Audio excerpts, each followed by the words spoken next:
In this video, I'm talking to Gerard, and Gerard died for 30 minutes. And although he couldn't remember anything about it, he came back to his life and wondered, why am I still here? He's experienced tragedy and hardship in his life. But the thing that makes it all worth it for him is the feeling he gets from connecting to others and being of service. And he wants to spread the word of God to as many people as he can. And although I am not religious myself, we discussed in a lot of depth some of the parallels in life between religious people and non-religious people.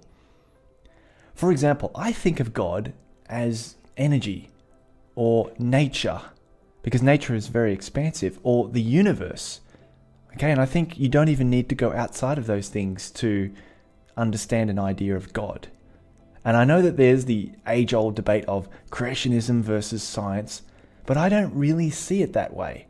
I think it's all part of the one thing. And I think that humanity in general needs to step back from labels, as it always ends up getting us stuck in different corners, bickering with each other. So anyway, Gerard talks about feeling motivated by believing in God.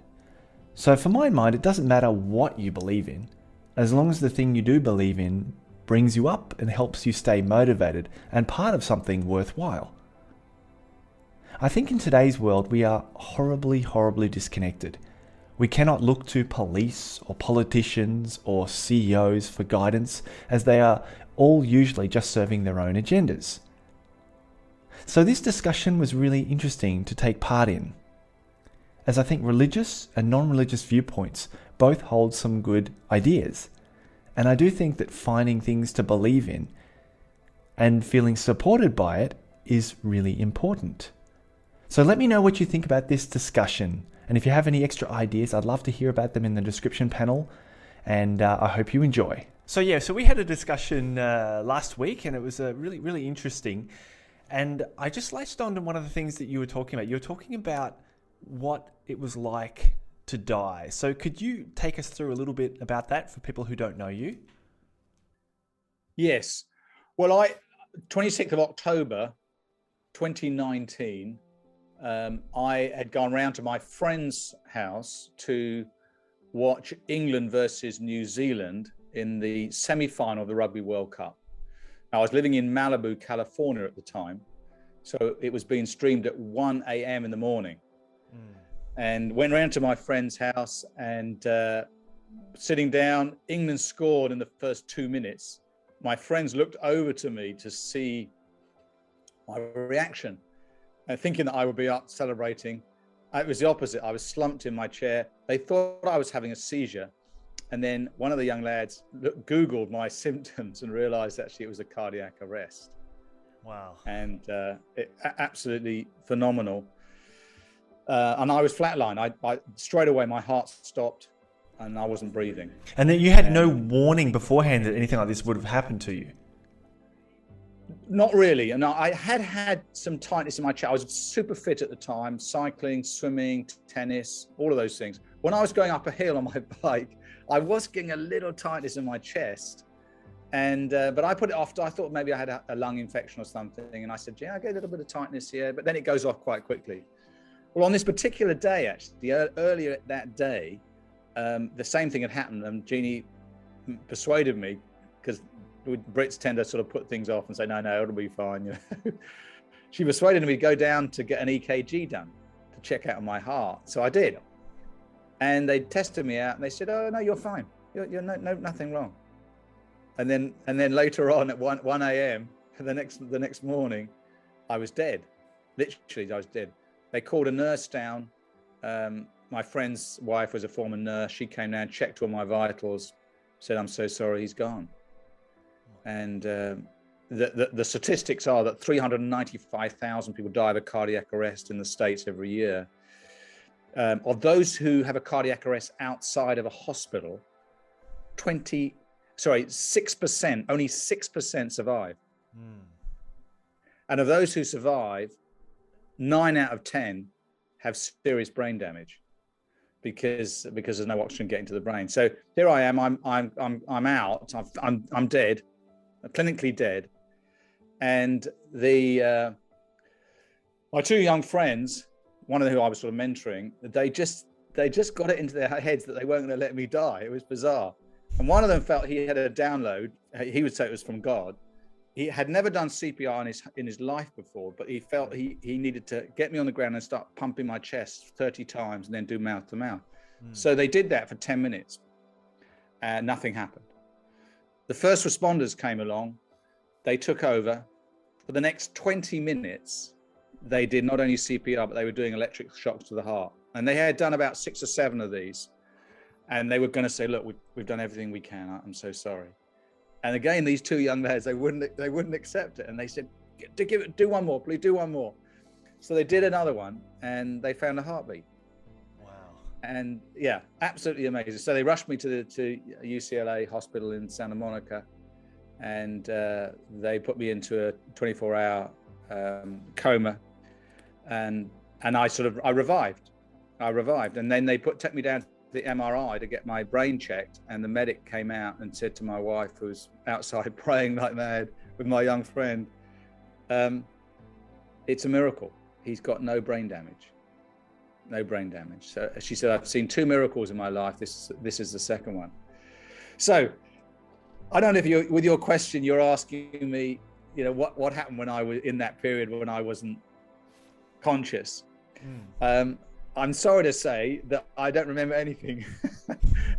Some people have these sort of out of body experiences, and they have an experience of heaven and they have a tour of heaven or whatever. I can't say honestly that I can remember anything either before or afterwards. And that's when I said, okay, God, why am I still here?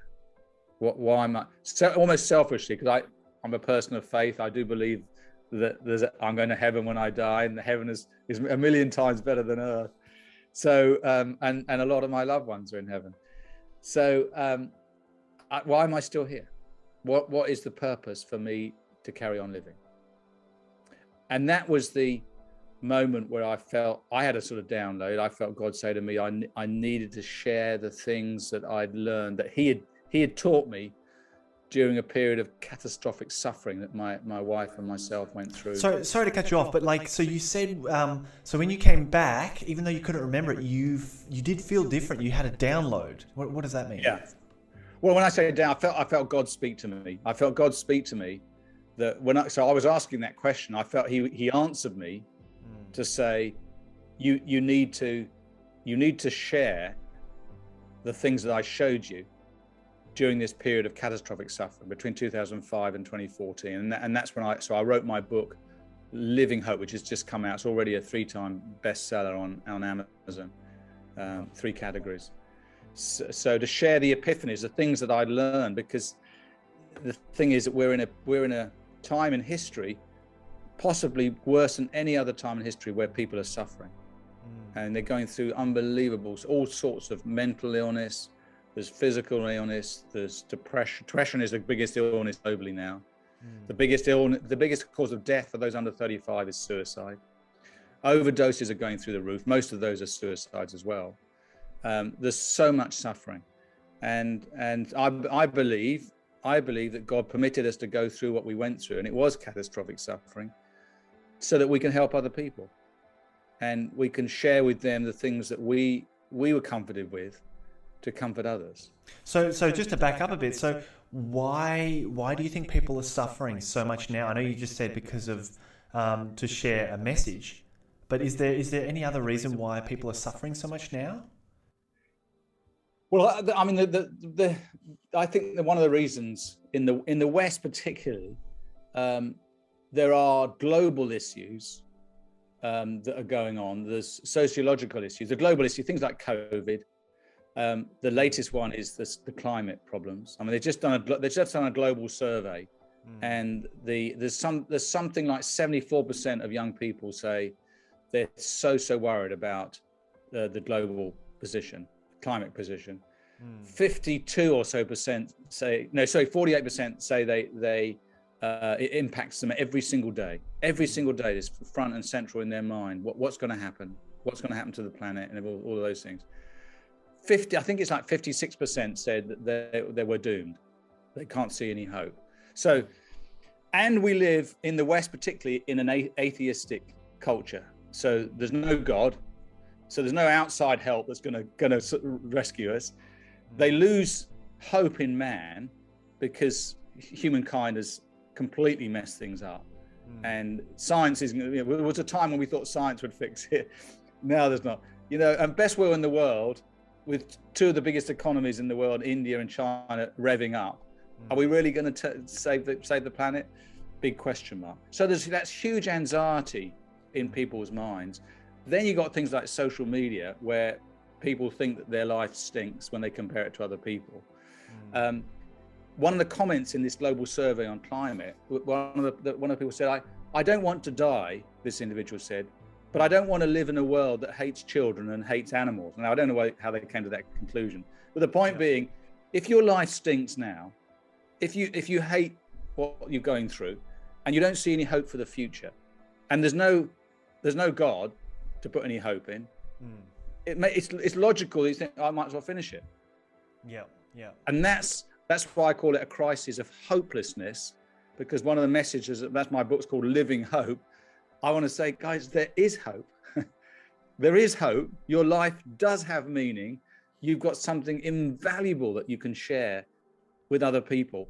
And one of the reasons you come alive is when you're helping others. So that's one of the key messages that I put out now.